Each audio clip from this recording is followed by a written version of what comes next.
I would love to know, like, why are you on this earth? And not the one that just sounds good. Like this is the one that, like, you're on, like, I was just here, our brother Teo, he asked me a very similar question, and it's part of what helped me show up the way that I'm showing up today.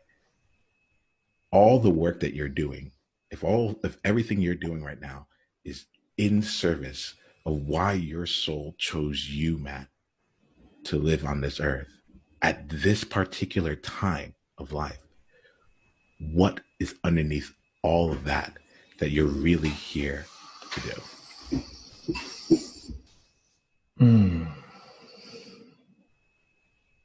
What comes up for me, Niyama, is, and there's a calling to go deeper, but is to relieve people's pain. But I've done that my whole life, and I've done that where I've taken on their energy and I've taken on their pain. And I've invited to, let me handle that in various literal ways. I got you. I'll handle that. Let me carry that. Let me carry you. But then on a deeper level, is relieve their pain and their suffering by just letting them be free.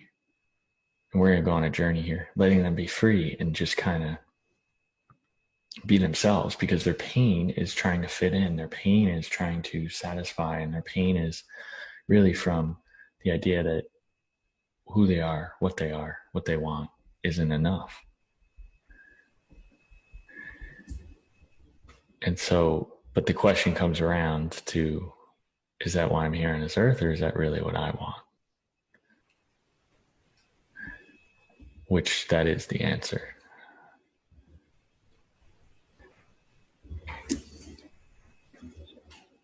And why I'm on this earth, I think, is to represent that and actually show people more of that. That is okay.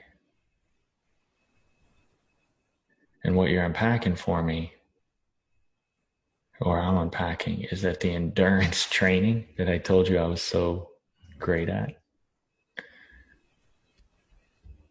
has really just prepared me for that. To kind of be naked, to live naked, to show people all that. That you don't have to live in pain.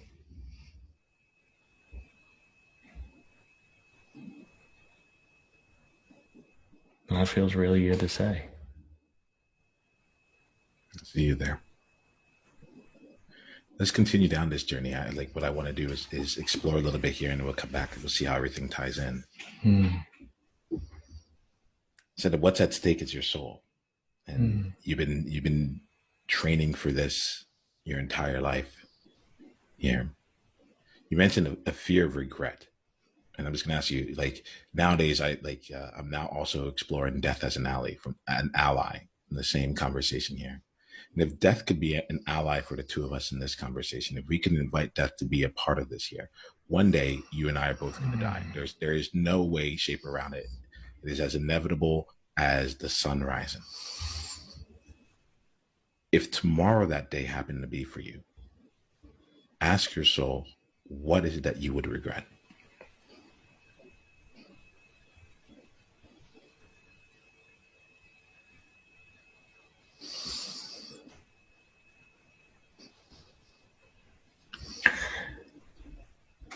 There's two things that come up for me, Niyama.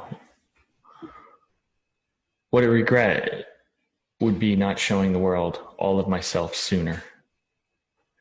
And what that shows up as is just love, not showing who I love, what I love, the love that I am to more people sooner.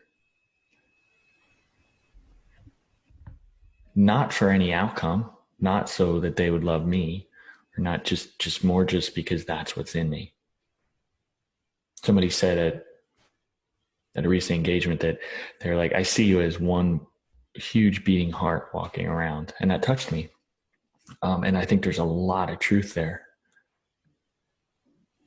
But just not showing that beating heart, which I haven't traditionally done for a lot of my life. That's what I would regret. But you brought up a memory for me. We were at an event and we played a game called the Samurai Game, and that was an event that changed my life. The first thing we did in that, what samurais used to do, is they wrote a letter to their loved ones, because samurais believed they were already dead. So they had no regret. They had nothing left unsaid. It was all in that letter, so they could be removed from that and then go on living free, regardless if they lived or died. It was all said. It was all prepared for. It was done.